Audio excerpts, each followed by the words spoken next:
joka on itse tehnyt tämän seuraavan esityksen, jonka nimi on Finlandia.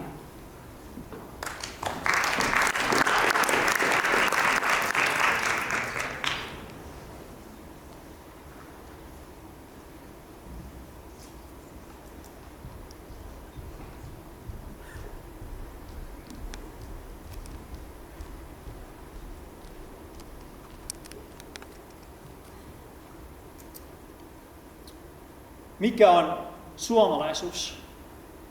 Mikä on suomalaisuus? Minä en ole suomalainen.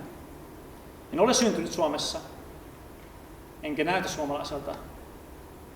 Mutta minulta kysyttiin vähän aikaa sitten, että miltä minun sielumaisema näyttää. Mä vastasin heti, järven rannalla, sininen taivas, vihreä metsä. Mikä on suomalaisuus?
Karta, minkä teit.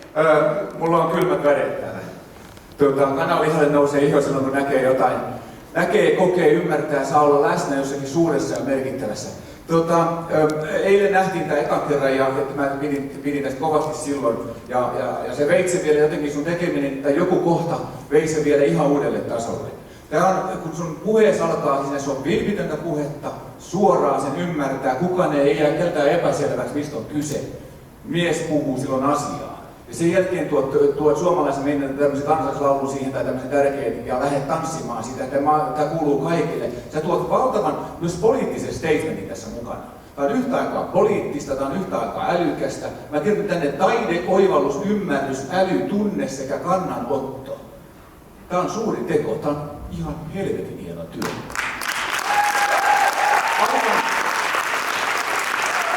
Ja toi on yllätys, että tuli, ja siinä saa assosiaat oivalluksen, me ollaan kaikki, me kuulutaan kaikki. Ihanaa.